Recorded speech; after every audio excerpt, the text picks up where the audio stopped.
Hi, I'm Deborah, And I'm Lawrence. and today we're going to do a video. We're going to talk about men and depression. When I first started my website, Wing of Madness, back in '95, it was thought that women actually suffered from depression more than men.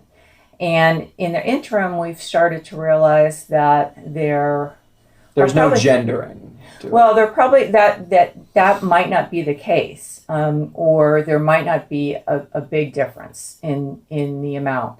So there are a couple of reasons that might account for the seeming disparity. One is that men have actually tend to exhibit different symptoms when they're depressed than women do. They tend to show less sadness and sometimes more anger, more aggression, more irritability. Okay. One interesting thing about depression symptoms for men is that they seem to manifest themselves with physical ailments frequently, including like digestive problems. So, who would have really thought that would be a depression symptom? So if you're a man, Is a slow metabolism a symptom? Because then I can blame my weight on my depression. unfortunately, I don't think so. They also tend to self-medicate more often with drugs and alcohol than women do. And so men also are, in general, much more reluctant to see medical professionals for health problems than women are. A lot of these issues are tied up in basically cultural, masculinity, the way masculinity is looked at in most cultures. You're taught from a very young age that, you're not exactly, you aren't expected to show much emotion, and you're not supposed to either. It's just a thing that's like, oh, guys aren't supposed to show emotion, they're tough and all that shit. And there's a reason it's called toxic masculinity, or that's a term that's used very often. It's toxic for people that,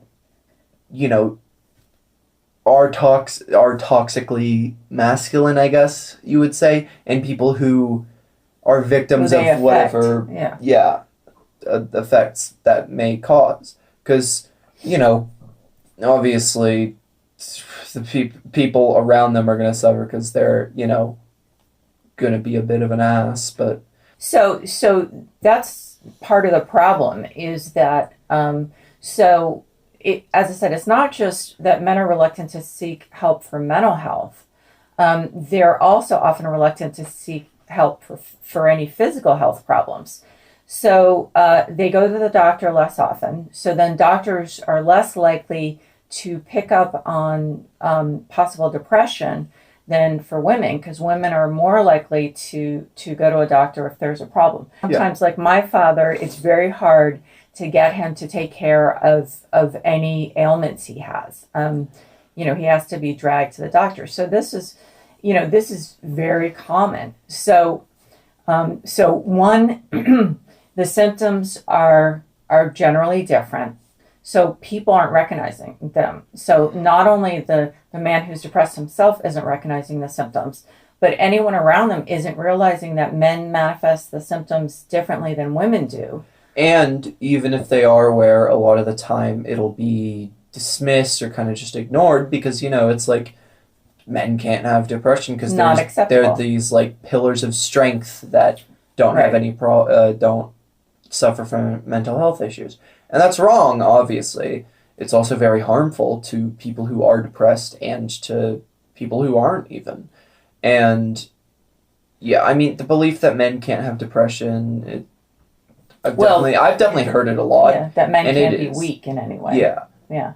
I mean, all cultures have this idea of men as being strong. America has like the cowboy, the strong, silent, cowboy type, who just suffers in silence whenever there's a problem. And here's the thing: we realize, because we live in one of the most liberal areas in one of the most liberal states in the country, we realize that it's easy for us to say this.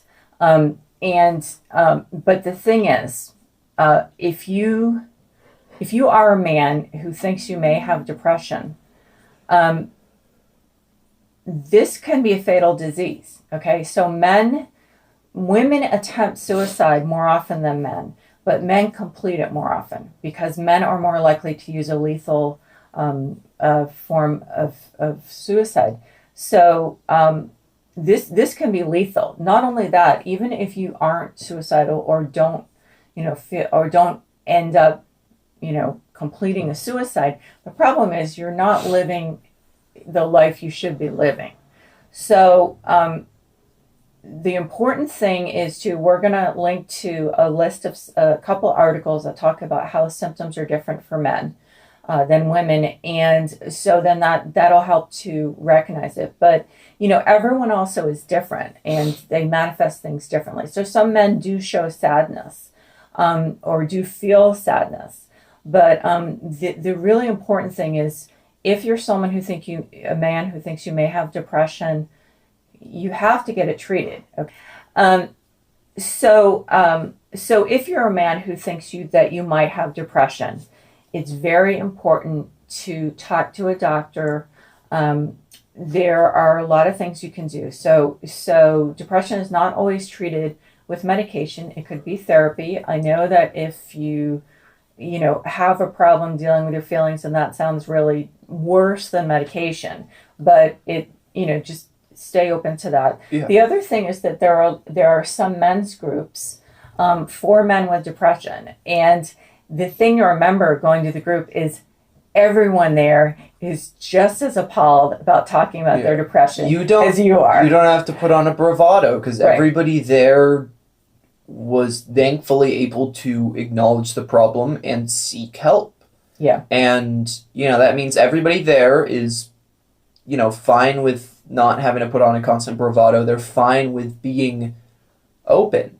And that's really good. That's really helpful. It's going to be clear that everybody there is fine. They're willing to be open. And if you are going there, you should be going there with the knowledge that you are completely welcome to be open. You are encouraged to be, because that is a place where you can be open without judgment. Everybody is there for the same reason. And the other thing to think about is that if you are self-medicating with drugs or alcohol, then it's probably a lot easier to find an AA group than, if you can't find a group that's just for men with depression, it's probably a lot easier to find an AA group. And then you are really dealing with not only the root cause, but also, this self-medicating. And I'd say that a lot of people who go to AA drink either because, Generally, people don't have... they don't drink a lot because they're happy. They don't become an alcoholic because, they're happy with their life and they have a life they're content with and they have no problems. They usually drink because they are trying... self-medicate. To deal with distract themselves a lot of the time from what's going on. So obviously, a lot of the outcomes from untreated depression are, not positive. So as I said, we realize it's really easy for us to say, just go see a doctor. But the thing is that especially if you have a family, this is not only affecting you, it's affecting them. It's very likely also affecting your work. And you only have one life. Okay, this is all you've got. So and I mean, a lot of the time, if you are a teenager, it'll affect your schoolwork, your social life. A lot of the time, I know that it affected mine, and it can have some seriously negative effects. I'm speaking from a wealth of personal experience. Trust me. And the other thing is, if you're a man who got sent this video by someone who's worried that you might have depression, just try to take it as this is someone who cares about you and cares about how you're doing, and try to understand that they're doing this from a place of caring. And this isn't a confrontation. This isn't you're depressed, you're weak, or whatever. This is, if you are being sent this, somebody cares about you deeply, and they are wanting to see you get better. Yeah. So So we realize that for a lot of men, it's going to be really tough to deal with this. Just think about it, and think about talking to your GP if you don't want to, go straight to find a psychiatrist. If you remember everything you say to your doctor is confidential. So talk to your GP. If you don't have a GP you like, just ask around and say, hey, I may have an ulcer or something, whatever. I'm looking for a good doctor, a good general practitioner, family doctor. So do you have someone you can recommend? So what you do is you find someone you like and you trust and you're comfortable with.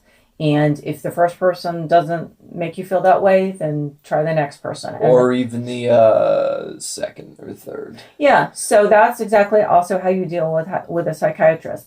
If you don't feel that the person's really paying attention to you, is really committed to your recovery from depression, then you keep trying until you find someone else. So this is really, really important because this affects so many aspects of your life. And again, you may be completely skeptical if someone sent you this and you've actually watched to this point, but please look at the links and look at the symptoms and remember that everyone is different and you might not have those exact symptoms and you might just be manifesting the depression another way. But the important thing is to consider it seriously and to take care of yourself, because that's the most important thing. In conclusion, we hope that this video was helpful in some way, and if you enjoyed watching it, you can leave a like on it. If you'd like to say anything at all, you can leave it in the form of a comment, and if you found this content helpful and want to see more of it, you can subscribe and check out our other videos. In any case, though, we hope that you have a nice day. Take care.